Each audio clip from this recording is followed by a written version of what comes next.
আসসালামু আলাইকুম বন্ধুরা, আশা করি সবাই সুস্থ আছেন। বন্ধুরা, স্ক্রিনে বর্তমানে আপনারা যে ভিডিও ফুটেজটি দেখছেন, এটি দেখতে অনেকটা সাধারণ দৃশ্য মনে হলেও বাস্তবিক অর্থে যুক্তরাষ্ট্র এবং ইরানের যুদ্ধের এটি একটি নতুন সমীকরণ।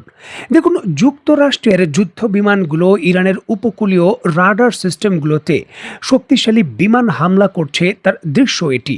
যদিও যুক্তরাষ্ট্র আলোচনার মাধ্যমে সমাধানের অগ্রগতি হয়েছে এমনটা দাবি করলেও যুক্তরাষ্ট্রের মূল পরিকল্পনায় হঠাৎ করে ইরানের উপকূলীয় রাডার সিস্টেম ধ্বংস করে দেওয়া এবং এটাকে বলতে পারেন অনেকটা উন্মুক্ত করে দেওয়া তাদের যুদ্ধ বিমানের প্রবেশের জন্য সেই প্রচেষ্টা কিন্তু তারা করছিল, কৌশলগতভাবে সেই পরিকল্পনাটা হচ্ছিল। সেই পরিকল্পনা অবশেষে যুক্তরাষ্ট্র বাস্তবায়ন করেছে। এবং আন্তর্জাতিক বড় বড় সংবাদ মাধ্যমগুলো তাদের খবরে যেমনটা নিশ্চিত করছে, ইরানের যে কেশম দ্বীপ রয়েছে এটি পারস্য উপসাগরে হরমুজ প্রণালীতে অবস্থিত ইরানের বৃহত্তম এবং অত্যন্ত কৌশলগত একটি দ্বীপ। তার রাডার সিস্টেমে যুক্তরাষ্ট্র বিমান হামলা করেছে তার F-35 এবং F-18 হর্নেট বিমান দিয়ে। এছাড়াও ইরানের যে গোরুক শহর রয়েছে এটি ইরানের দক্ষিণাঞ্চলীয় উপকূলীয় এবং হরমুজ প্রণালীর প্রবেশদ্বারের মূল ভূখণ্ডে অবস্থিত উপকূলীয় একটি এলাকা। সেখানে অবস্থিত ইরানের যে রাডার সিস্টেম রয়েছে, কোস্টাল ডিফেন্স সিস্টেম রয়েছে এবং যুক্তরাষ্ট্রের দাবি অনুসারে সেখানে ড্রোন উৎক্ষেপণের জন্য যে বেসগুলো রয়েছে সেই বেসগুলোতে হামলা করেছে যুক্তরাষ্ট্র। যদিও এখন পর্যন্ত ইরানের পক্ষ থেকে আনুষ্ঠানিকভাবে এই হামলার কারণে যে ক্ষয়ক্ষতি হয়েছে সেই বিষয়ে তথ্য দেওয়া হয়নি, কারণ হামলাটা খুব একটা বেশি সময় আগে হয়নি। তবে ইরানের পক্ষ থেকে আনুষ্ঠানিকভাবে যুক্তরাষ্ট্র এই যে হামলা করেছে তার সত্যতার বিষয়ে স্টেটমেন্ট দেওয়া হয়েছে এবং ইরান শক্তিশালী পাল্টা পদক্ষেপ নেবে তার হুঁশিয়ারিও তারা দিয়েছে। পরিস্থিতি খুবই উত্তপ্ত। যুক্তরাষ্ট্রের এই হামলার পরই মধ্যপ্রাচ্যের যে উপসাগরীয় দেশগুলোতে যুক্তরাষ্ট্রের ঘাঁটি রয়েছে তারা সর্বোচ্চ সতর্ক অবস্থায় রয়েছে এবং ইরান যে কোনো মুহূর্তে হামলা করতে পারে এমন আশঙ্কা করা হচ্ছে।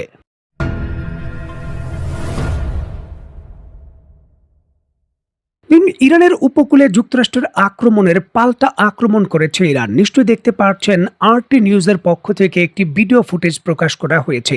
এছাড়াও কুয়েতের আকাশের উপর দিয়ে ইরানের যে ব্যালিস্টিক মিসাইলগুলো ছুটে যাচ্ছে যুক্তরাষ্ট্রের ঘাঁটিকে লক্ষ্য করে, এই ধরনের ভিডিও ফুটেজও কিন্তু পাওয়া যাচ্ছে। দেখুন, ইরানের আইআরজিসির পক্ষ থেকে দাবি করা হচ্ছে ইরানের উপকূলে যে হামলা করেছে যুক্তরাষ্ট্র রাডার সিস্টেমের উপর, এর পাল্টা জবাব হিসাবেই বাহরাইন এবং কুয়েতের ভেতর যুক্তরাষ্ট্রের যে ঘাঁটি রয়েছে সেই ঘাঁটিগুলোতে এই মিসাইল এবং ড্রোন হামলা চালিয়েছে ইরান।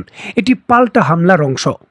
যুক্তরাষ্ট্রের সেন্ট্রাল কমান্ড এবং ইরানের ইসলামী রেভলিউশনারি গার্ড কর্পস আইআরজিসি সর্বশেষ সামরিক বিবৃতি অনুযায়ী গত রাতে এবং আজকে অর্থাৎ শনিবার একেবারে সকালে ইরান কুয়েত এবং বাহরাইনে মোট প্রায় 7টি ব্যালিস্টিক ক্ষেপণাস্ত্র এবং বেশ কয়েকটি ড্রোন হামলা চালিয়েছে। আন্তর্জাতিক গণমাধ্যমগুলো যেমনটা বলছে, আলী আল সালেম বিমান ঘাঁটি যেটি কুয়েতের ভেতর অবস্থিত, সকালে ইরানের আইআরজিসি সরাসরি এই যুক্তরাষ্ট্রের ঘাঁটিকে লক্ষ্য করে ব্যালিস্টিক ক্ষেপণাস্ত্র নিক্ষেপ করে। ইরানের দাবি এই ক্ষেপণাস্ত্রগুলো মার্কিন সামরিক স্থাপনায় আঘাত এনেছে। তবে মার্কিন সামরিক বাহিনী জানিয়েছে কুয়েতের আকাশ প্রতিরক্ষা ব্যবস্থা এবং মার্কিন ডিফেন্স সিস্টেমের যৌথ প্রচেষ্টায় ক্ষেপণাস্ত্রগুলো মাঝ আকাশেই তারা ইন্টারসেপ্ট বা ধ্বংস করতে সক্ষম হয়েছেন। এখানে বলে রাখা ভালো, এর পূর্বেও যুক্তরাষ্ট্র যখন এই ঘাঁটিটিতে ইরান আক্রমণ করেছিল তখন একইভাবে প্রতিহত করার দাবি করেছিল। তবে পরবর্তী সময়ে সেই ঘটনায় বিস্ফোরণ হিট করা এবং যুক্তরাষ্ট্রের যে সকল সৈন্য তাদের 7 জন সৈন্যের আহত হওয়ার ঘটনাও কিন্তু এই যুক্তরাষ্ট্রের সংবাদ মাধ্যমে প্রকাশ করেছিল। দেখুন, ইরান দ্বিতীয় হামলাটি করেছে যুক্তরাষ্ট্রের যে 5ম নৌবহরের সদর দপ্তর রয়েছে বাহরাইনের ভেতর, সেখানে পারস্য উপসাগরে মার্কিন নৌবাহিনীর সব থেকে বড় এই ঘাঁটিটি লক্ষ্য করে আজ সকালে ইরান দূরপাল্লার ব্যালিস্টিক ক্ষেপণাস্ত্র ছোড়ে। ইরানের আনুষ্ঠানিকভাবে দাবি করেছে যে এই ক্ষেপণাস্ত্র হামলায় 5ম নৌবহরের সদর দপ্তরের ব্যাপক ক্ষয়ক্ষতি হয়েছে। দেখুন, ইরান 5ম নৌবহরের যে স্থান রয়েছে সেখানে ব্যাপক ক্ষয়ক্ষতির যখন দাবি করেছে, এর পাল্টা দাবিও করেছে যুক্তরাষ্ট্রের মার্কিন সেন্ট্রাল কমান্ড সেটকম একটি জরুরি বিবৃতিতে ইরানের এই দাবিগুলোকে সঠিক নয় বলে দাবি করেছে। সেটকম জানিয়েছে বাহরাইনের দিকে আসা ক্ষেপণাস্ত্রগুলো আকাশ থেকেই তারা নাকি সফলভাবে ভূপাতিত করতে সক্ষম হয়েছেন এবং ঘাঁটিটির কোনো সেনা এবং অবকাঠামোর ক্ষয়ক্ষতি হয়নি। এটি হলো যুক্তরাষ্ট্রের দাবি। এখন দেখুন সামরিক ঘাঁটিগুলো খুবই নিরাপত্তা বলয়ে স্পর্শকাতর স্থান হয়। সেখান থেকে ভিডিও ফুটেজ পাওয়ার বিষয়টা সহজ বিষয় নয়। বিশেষ করে স্ট্র্যাটেজিক বা কৌশলগত গোপনীয়তা থাকে। ইরান দাবি করছে ক্ষতি হয়েছে, যুক্তরাষ্ট্র দাবি করছে ক্ষতি হয়নি। তবে পূর্বের ঘটনাগুলো আমরা যদি মিলিয়ে দেখি তাহলে একটু হলেও ধারণা পেতে আমরা পারি। যখন ১ মাসের যুদ্ধ চলছিল তখন যুক্তরাষ্ট্র কিন্তু এমনটাই দাবি করছিল যে তারা ইরানের হামলাগুলো প্রতিহত করতে পেরেছে।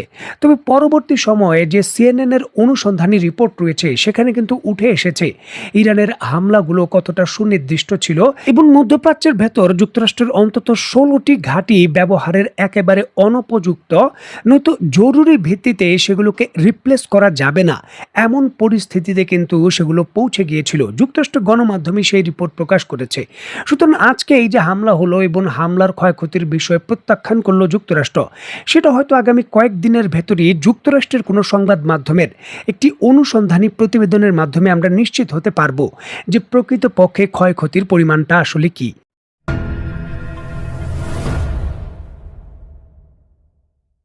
দেখুন, কিউবা বা ভেনেজুয়েলার মতো দেশকে শক্তিশালীভাবে নিষেধাজ্ঞা এবং চারদিক থেকে অবরোধ দিয়ে দেশগুলোর অভ্যন্তরীণ পরিস্থিতি মারাত্মকভাবেই বলতে পারেন অস্থির করে তুলতে পেরেছিল যুক্তরাষ্ট্র, যার কিন্তু সুফলও তারা পেয়েছে। তবে ইরানের ক্ষেত্রে এই কৌশলটা যেন তেমন কাজে আসছে না। ইরানের নৌবন্দরগুলোর বিরুদ্ধে অবরোধ দেওয়ার পরও ইরানের নৌবন্দর থেকে তেল বোঝাই জাহাজগুলো হরমুজ প্রণালী পাড়ি দিয়ে চীন বা অন্যান্য গন্তব্যস্থলে চলে যাচ্ছে। অর্থনৈতিক কাঠামোগুলো বা অর্থনৈতিক ব্যবসা বাণিজ্য ইরানের অব্যাহত রয়েছে। এমতো অবস্থায় যুক্তরাষ্ট্র যখন হামলা করছে, পাল্টা হামলার জবাবও দিচ্ছে ইরান। পরিস্থিতি মোটেও স্বাভাবিক নয়। যদিও বলা হচ্ছে যে আলোচনার মাধ্যমে সমাধান হতে পারে এবং আলোচনা চলছে, বাস্তবিক অর্থে দুই পক্ষই বড় ধরনের যুদ্ধের প্রস্তুতি নিচ্ছে এবং তার অনেকটা প্রাথমিক ধাপ শুরু হয়ে গেছে, সামরিক বিশেষজ্ঞরা এমনটাই বলছেন। আর ঠিক এমতো অবস্থায় ডোনাল্ড ট্রাম্প তার সাপ্তাহিক ছুটি ছোট করে জরুরি ভিত্তিতে ওয়াশিংটনে ফিরছেন এবং তিনি তার মন্ত্রিসভার জরুরি বৈঠক ডেকেছেন। ইরানের কাছে এখনো প্রায় ২২% ক্ষেপণাস্ত্র অবশিষ্ট রয়ে গেছে, যা দিয়ে তারা হামলা চালাতে পারে এমন দাবি করেছেন ডোনাল্ড ট্রাম্প সিএনএন এর সংবাদ মাধ্যমে দেওয়া একটি সাক্ষাৎকারে। আর এই জন্যই জরুরি ভিত্তিতে পদক্ষেপ নেওয়া দরকার। এখানে বলে রাখা ভালো, মাত্র কিছুদিন পূর্বেই ডোনাল্ড ট্রাম্প তার বক্তব্যে দাবি করেছিলেন ইরানের কাছে 18% ক্ষেপণাস্ত্র অবশিষ্ট রয়েছে। তবে বর্তমানে 18 থেকে তিনি দাবি করছেন যে 22% ক্ষেপণাস্ত্র অবশিষ্ট রয়েছে ইরানের কাছে।